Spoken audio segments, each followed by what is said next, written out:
तर hi guys, नमस्कार सगळ्यांना. तुम्ही माझ्या व्हिडिओला भरभरून प्रेम द्या आणि लाईक शेअर सबस्क्राईब करून ठेवा. आणि अशीच माझी रील कहाणी ऐकण्यासाठी चॅनलला महत्त्वाचं ते सबस्क्राईब करून ठेवा. चॅनलला सबस्क्राईब नाही केलं तर तुम्हाला लवकर व्हिडिओ सापडणार नाही. तुम्ही शोधत बसताय तर तुम्हाला तसा सापडणार नाही. जर तुम्ही चॅनलला सबस्क्राईब करून ठेवलं का तुम्हाला रोज 11, 11:30, 12पर्यंत ह्या टायमात येऊन जाईल. तुम्हाला 1 तासात 11 किंवा 11:30 किंवा 12 या टायमात येऊन जाईल तुम्हाला व्हिडिओ. तर मी 2 दिवस व्हिडिओ टाकलं नव्हतं, त्याच्यामुळं कालचा व्हिडिओ मी संध्याकाळी टाकला होता. तर 11, 11:30 ते 12 ह्या टायमापर्यंत आपला व्हिडिओ येऊन जाईल तुम्हाला. तर त्यासाठी चॅनलला सबस्क्राईब करून ठेवा आणि व्हिडिओला लाईक करत जावा आणि व्हिडिओ पूर्ण बघत जावा. तेव्हा तुम्हाला कळेल की पूर्ण कहाणी काय आहे, की नेमकं काय आहे, कशावर काय आहे. असं हे तुम्ही पूर्ण व्हिडिओ बघितले की तुम्हाला काही कळणार नाही. तुम्ही थोडासा बघणार किंवा कमेंट करणार, थोडासा व्हिडिओ बघणार किंवा पुढं ढकलणार, असं करता तुम्ही. तर आता सांगायला स्टार्ट करते मी पार्ट नंबर 3. तर आमच्या आई खडी मिशनमध्ये अडकल्याच्या नंतर मग आमच्या आजोबांना ते तिकडून बोलवून घेतलं सगळ्या. मग कोण कोण मला आजोबाच आठवतात तेवढे, अजून कोण कोण घरी आला असं पण मला तेवढं काय आठवत नाही. आणि आमच्या आईला मग असं ते नाही का चादरेसारखे असं जुळ केलेले असते सगळ्या तिथं बाया पण लई फायल्याच्या कामाला असायच्या. त्या बायांनी ह्यांनी सगळं म्हणजे आमच्या आईच्या अंगावर जी साडी होती का हिरव्या कलरची चैना सिल्क साडी होती कदाचित त्यावेळेस, ही आता परत फॅशन निघली. तर ती साडी आमच्या आईच्या अंगावर पूर्ण तुकडं झालं त्या साडीचं. एवढं असं तुकडं झालं साडीचं. ब्लाऊज फाटला होता. म्हणजे मला नाही माहिती, ही आमची आई सांगते. मला फक्त ते धरून नेलेलं आठवते, तेवढं दिसते.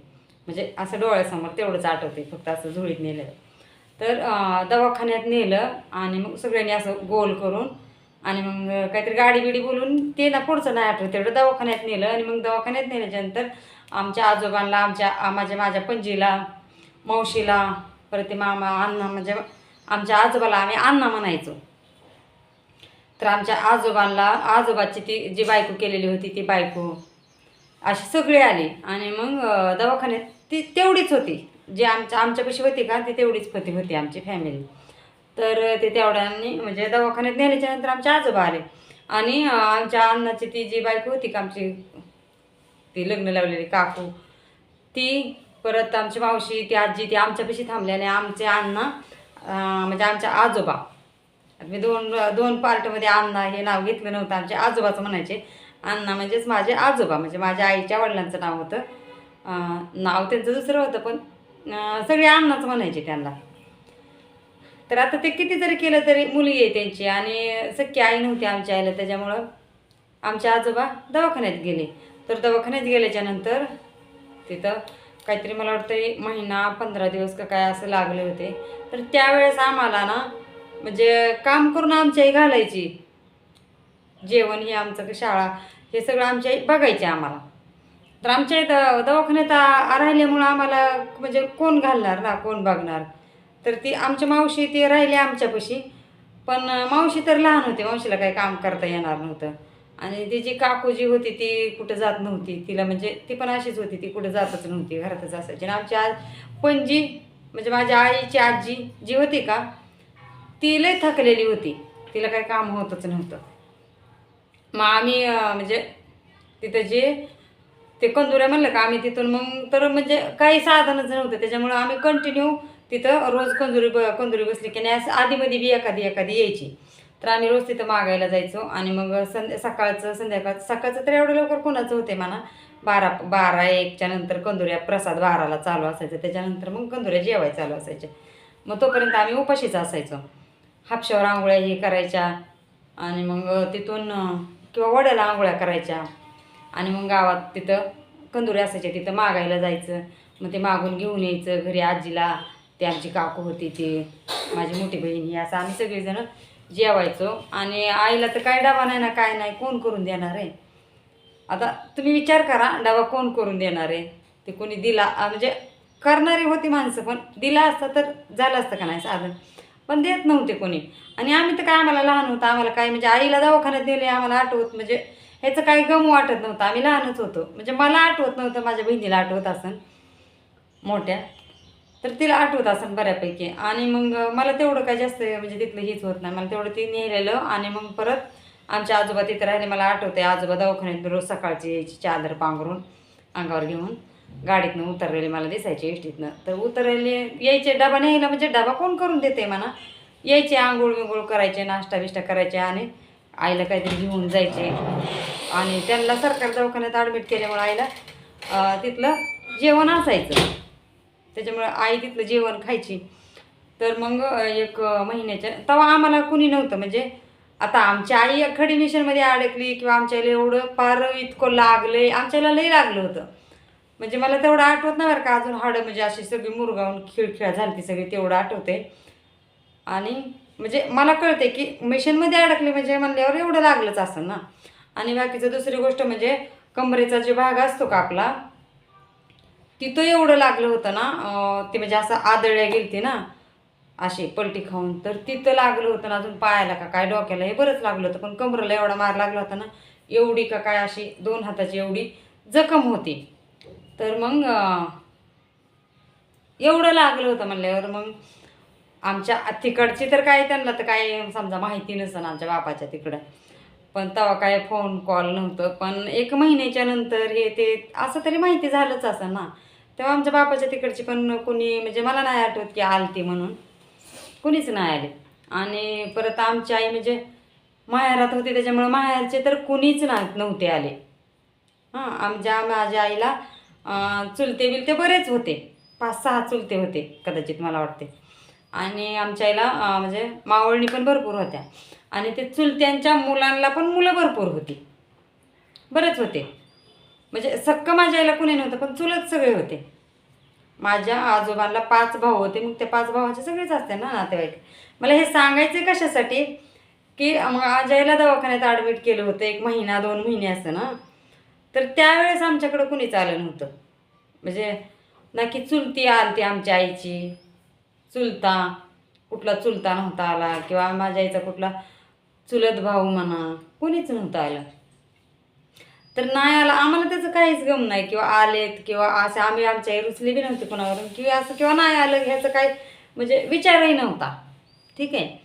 मग त्याच्यानंतर आम्ही भीक मागून खाल्लं, आम्ही इकडं तिकडं मागून खाल्लं. आम्ही त्या गावातून एक कुंभाळवाडी आणि एक जहागीरदारवाडी म्हणून अशी 2 गावं होती, 1-1.5-2-2 किलोमीटरवर. आम्ही त्या गावात जायचो मागायला, कारण तिथं रोज कंदुरे नसायचे होत. तर आम्ही त्या गावात शेजारच्या गावात मागायला जायचो, माझी पणजी आणि मी. म्हणजे आम्ही 3-4 जणी असं जायचो. आणि मग तसं आम्ही जगलो. तर आमच्या आई नंतर घरी आल्याच्या नंतर मला वाटतं 1 महिन्याने का 15 दिवसांनी घरी सोडलं असं, म्हणजे वाचली आमच्या आई त्याच्यातून. तर त्यावेळेस आमच्या आईने तिथं जो गड होता का बकरी बिकरी कापायची, त्या गडाला नवस बोलली होती आमच्या आई की मी बकरं कापन, मी ह्याच्यातून नीट होऊन घरी माझ्या लेकरा बाळात जाऊ दे, असं काहीतरी नवस बोलली होती आमच्या आई. तर ते नवस ते पण मी तुम्हाला पुढं सांगणार आहे. तर असा नवस आमची बोलली होती, म्हणजे आजारी असतानाच मनातली मनात, म्हणजे लागलेलं असताना तेवढ्या ह्याच्यात बेशुद्ध असताना. तर तेवढ्या ह्याच्यातून पण वाचले म्हणल्यावर म्हणजे किती नवीन जन्म झाल्यासारखा झाला. आणि मग घरी आल्याच्या नंतर पण आमच्या याला काम म्हणजे व्हायचं नाही, असे झोपून असायची ना. तेव्हा तरी कुठला दवाखाना औषध गोळ्या एवढं कुठलं काय नसायचं. तर आमची आई झोपून असायची. आणि आयुर्वेदिक घरातलं औषध म्हणजे आम्ही काय करायचो, ते लिंबाचा झाड जे असतात का लिंबाचं कडुलिंब, त्याचा ते साल छलून अशी कुऱ्हाडीने छलायचो किंवा खुरप्याने छलून, साल असते का लाल, ती साल आणायचो. आणि ती जाळ म्हणजे आम्ही नसन आणत, आमची आजी ही आणत असं, आमच्या आजोबा हे करायचे. आमच्या आजोबांना आयुर्वेदिक औषधं सगळी माहिती असायची. आयुर्वेदिक लय औषधातलं होतं ते, त्यांना कधी आजार नसायचा किंवा काही नसायचं. आयुर्वेदिक औषध सगळं त्यांना माहिती असायचं. तर त्यांनी ते आणायचं, जाळायचं खोबऱ्याच्या तेलात परत, आणि त्याचं असे एकदम बारीक पीठ करायचं आणि ते कमरेला असा लेप द्यायचं. परत पायाला लागलं होतं तिथं लावायचं. आणि असं बरंच म्हणजे, आणि परत दुसरं काहीतरी असतं ते झाडे पालायचं, हे काय काय बरंच काय काय आणायचं आमचा आजोबा. आणि मग तेवढं करून करून मग नंतर मला वाटतं वर्षा 6 महिन्याने आमची आई नीट झाले. तर मग तेवढे आजारी होते तरी पण आमच्याकडं कोणी आलं नव्हता, आम्हाला कुणीच बघायला आलं नव्हतं. आम्ही कसं आहे, आमच्या आई कशी आहे, हे आम्हाला कुणीच बघायला नव्हतं. कारण तेवढं लागलं होतं तरी पण आमचे आजोबा कधी गावाकडे जायचे, इकडे यायचे. आजी तिथं असायची आणि गावाकडून आमचे आजोबा ती काकूत परत तिकडे गेली ती. तर आजोबा आमच्या गावाकडं तिकडं इकडं तिकडं यायचे, येणं जाणं चालू असायचं. आजी फक्त आमच्यापाशी होती, म्हणजे माझ्या आईची आजी. त्यांचं येणं जाणं चालू असायचं. मग आमच्या आजोबा गावाकडे गेले म्हणजे गावाकडच्या माणसांना माहितीच असणार ना, की असं असं झालंय किंवा लागले, काहीतरी सांगितलंच असेल ना. पण तेव्हा कुणी बघायला आले नाही. मला हे सांगायचं कशामुळं, तर आता आम्हाला लोक टोमणे देतात की माझ्या ह्याचं ऑपरेशन झालं, आम्हाला कोणी दारावर आलं नाही, आम्हाला कोणी विचारायला आलं नाही.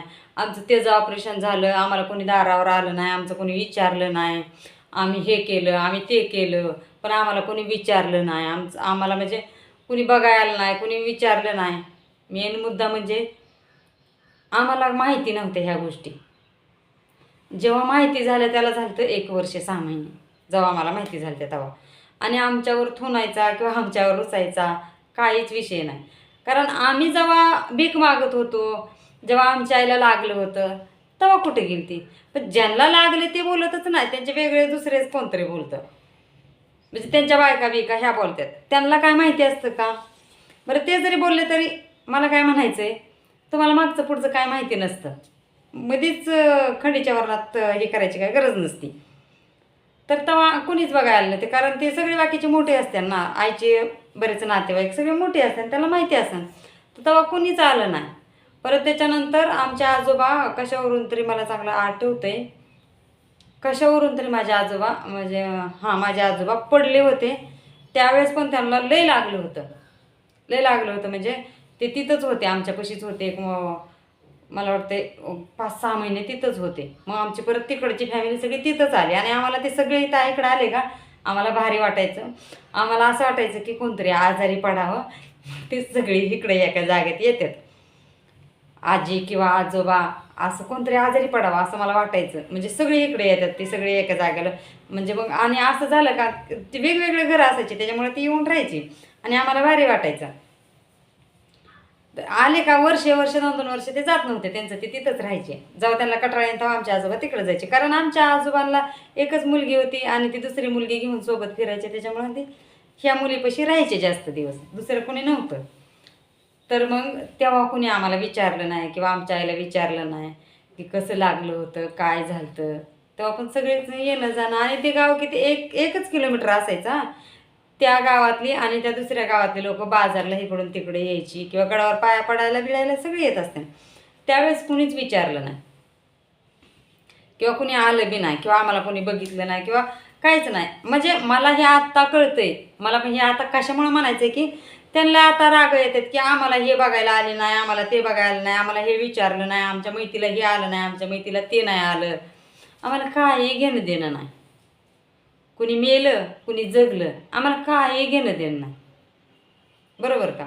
परत आमचं ऑपरेशन झालं, ह्याचं ऑपरेशन झालं, त्याचं ऑपरेशन झालं, आम्हाला कोणी बघायला आलं नाही, हे करायला नाही, ते करायला नाही. आम्हाला काही घेणं देणं नाही. तिकडं कुणी मरू, कुणाचं ऑपरेशन हो, कुणाचा मूतखडा हो, कुणाचं मुळ्यात हो, आम्हाला काही घेणं देणं. आम्ही कसं जगलो, आम्ही अक्षरशः तिथं भीक मागितली. म्हणजे आता ते भीक होते, तेव्हाच्या काळाला ते भीक नव्हतं, तेव्हा सगळीच मागायची. मग आम्ही तिथं आमची आई पण तसंच राहिली. म्हणजे आम्ही आणायचो, ते आमची आई खायची, आमची सगळीच खायची. आम्ही तिथून पुढं म्हणजे कसं तरी लहानाचं मोठं झालो. आणि त्याच्यानंतर आमची आई कामाला चालली. कामाला चालल्याच्यानंतर आमचे मग मावशी ही ते सगळे आमच्या तिकडं गावाकडे गेले. आणि गावाकडे गेल्याच्यानंतर म्हणजे माझ्या मावशीचं लग्न ठरलं. माझ्या मावशीचं लग्न ठरल्याच्यानंतर मग आम्ही सगळे गावाकडं गेलो. आणि गावाकडं गेल्याच्यानंतर मला थोडं आठवतं आहे की तिथं आमच्या आईच्या नातेवाईक, म्हणजे आईच्या माहेरातच लग्न होतं ना, म्हणजे माझ्या मावशीचं म्हणल्या माहेरातच असणार आहे. तर तिथले बरेच नातेवाईक काय जमले होते, असे सगळे गोळा झाले ते. परत मावशीचं लग्न एन्जॉय केलं, बरंच मजा मस्ती. त्यावेळेस परदेशी राजा हिंदुस्थानी पिक्चर निघलेला, त्यावेळेस आम्ही म्हणजे काय एवढं आठवत नाही आम्हाला. मला लग्नातलं काय एवढं म्हणजे जे महत्त्वाचं किस्से आहेत ते जे मला आठवत नाहीत. पण मला एवढं आठवते की लग्नात आम्ही एन्जॉय केलेला. आम्ही लहान होतो. आमच्या आजीला म्हणजे चुलत आजी असेल, आम्ही तिला हळद लावून पळून जायचो. आम्हाला कुणी हळद लावायला घावतच नव्हतं, आम्हाला कुणी लावत पण नव्हतं. त्याच्यामुळे आम्ही तिलाच हळद लावायचो आणि पळून जायचो. आणि मला आठवते की लग्न म्हणजे नाही का ओटी भरतात त्यावेळेस असं इथं काहीतरी बांधून ठेवते, ते ओटीचं सामान, मला ते तेवढं आठवते.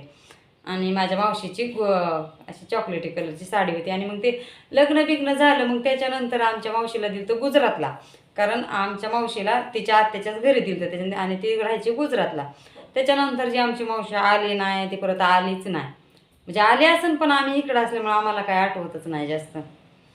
आणि मग परत मला वाटतं हां एकदा आली आणि आम्ही नेमकं इकडून तिकडे गेलतो. आणि तिकडनं आम्ही परत आमची मावशी बिवशी तिथं आलती. आणि तिथं आमच्या मावशीची, माझ्या ती काकू म्हणायची, ती काकू आणि माझ्या मावशीची आणि आमच्या आजोबाची आणि माझ्या आईची एवढं भांडण झालं ना, लई भांडण झालं. इकडे येण्याचं कारण लई भांडण झालं. आणि मग तिथं म्हणजे तिकडं माझ्या आईच्या माहेरी झिरेगावला, तर तिथं लई भांडण झालं. आणि मग तिथं भांडण झाल्याच्यानंतर आमची आई सकाळचंच अशी उठून रागाने निघाली इकडे यायला म्हणजे तिकडं आम्ही जिकडं गडावर राहत होतो तिकडं जायला निघालो आम्ही सकाळचं. तर मला आठवतंय थोडंसं, मागून माझी मावशी आली, अशा 4-5 भाकरी, म्हणजे ते लांबचा अंतर होता ना, 4-5 भाकरी, त्या भाकरीवर मिठाचं खडं 2-3 आणि काहीतरी तेल बिल ओतलं असं, चटणी पण नव्हती. मग मला आठवते की मला वाटते चटणी दिली असती तर आम्ही चटणी बरं कुठेतरी खाल्ली असती. तर चटणी पण नव्हती दिली, मिठाचं खडं दिलं तसं मोठं, मला चांगलं आठवते. तर असं 4-5 भाकरी ज्वारीच्या आणि त्याच्यावर मिठाचं खडं आणि तेल असं दिलं तर आमच्या आईला मागून बांधून. रडत ती पण आमच्या घेत होती नको, तर ती म्हणली लेकरेसोबत खात्यान. तर आम्ही सगळी लहानच होतो.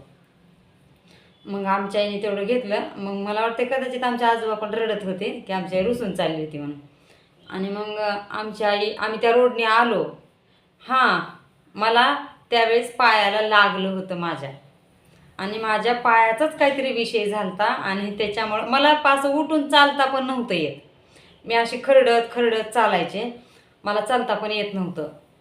तर डॉक्टरने सांगितलं होतं की घोट्यातून पाय तोडून काढा, घोट्यातून पाय तोडा म्हणले होते.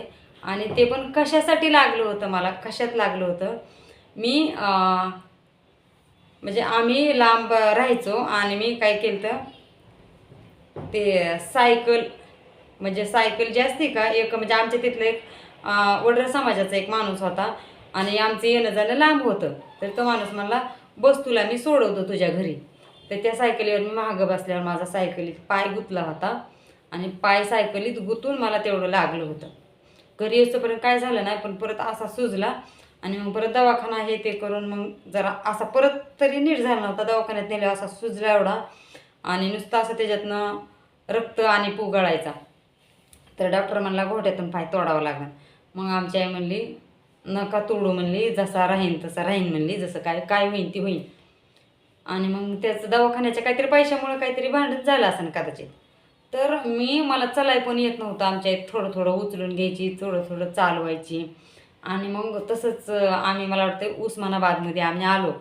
उस्मानाबादमध्ये आल्यावर आम्हाला थोडं आठवते, माझी मोठी बहीण आणि माझी आई असं म्हणजे पुढं चालायच्या. आईला घेऊन काकाला काटाळा आला का अशी आई खाली सोडायची. मला उभं राहून चालताच येत नव्हतं मला, म्हणजे अक्षरशः मी त्या रोडनी अशी खुरडत अशी चालायची. लोक येता जाता बघायची, म्हणजे बाकीचे रोगवाले लोक कसे असतात तशी मी चालायचे. मला थोडं आठवते. आणि आमच्या लई थकलेले असायचे मला घेऊन, का मी मोठी होते पण मला लागलेलं असायचं, त्याच्यामुळे मला चालता येत नव्हतं. आणि त्या पायात अशी घाण गळायची मी रस्त्याने चालायला लागले तरी. तर मला कदाचित आठवते थोडं तिथं कुणीतरी मला सरकारी दवाखान्यात नेलं. आमच्या आईला सांगितलं इथं सरकारी दवाखाना घेऊन जावं. तर मग तिथं सरकारी दवाखान्यात नेलं. परत ते पाय स्वच्छ केला आणि त्याच्यावर तसलं स्प्रेनी औषध का काहीतरी ओतलं आणि मग त्याला पट्टी मारली. तर आमच्या आई काय म्हणायची, पट्टी मारल्यावर ते चिघळण परत तोडावंच लागेल म्हणून पट्टी नको, हे व्हायचं पट्टीने जास्त, म्हणून आमच्या आई म्हणायची की पट्टी नका मारू. तरी पण त्या बाबाने पट्टी मारली, कारण मला थोडंसं उभं राहायचं, पट्टी मारल्यावर आराम भेटायचा. तर मग पट्टी मारली आणि मग आम्ही तेवढं पण चालत आलं. तर मला घरी पैसे नव्हतं गाडी खर्चाला. आम्ही तिकडं गडावर चालत गेलो. माझ्या पायातून रक्त गळायला लागलं, ती पट्टी मारल्यावर तरी पण त्या पायातून माझ्या रक्त गळायला लागलं. आणि घरी गेल्याच्या नंतर मग मला लई दुखणं आलं. मी लई आजारी पडले. मला तिथलं पुढचं काय आठवत नाही, पण मी लई आजारी पडली होते. आणि मग तेव्हा पण आमच्या याने ते आयुर्वेदिक लिंबाचे साल बिल असं टाकलं. म्हणजे त्याच्यानंतर आमच्या आजोबा ती इकडं कधीच म्हणजे लवकर आलेच नाही. म्हणजे मला नाही आठवत आलेच नाहीत परत. आणि मग त्याच्यानंतर आमच्या इथे ती साल बिल टाकून माझा पाय नीट जरा बरा केला. मला अजून पण हाय वन माझ्या ह्या पायाला, डाव्या पायाला आणि उजव्या पायाला अजून पण वन आहे.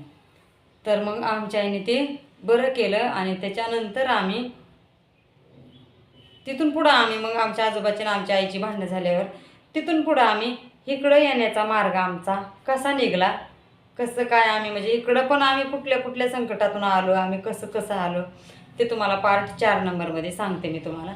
त्यासाठी व्हिडिओला लाईक करा, शेअर करा आणि सबस्क्राईब करून ठेवा. तुम्हाला रोज 12, 12:30 किंवा 11, 11:30 ह्या 1-1.5 तासात तुम्हाला व्हिडिओ येऊन जाईल.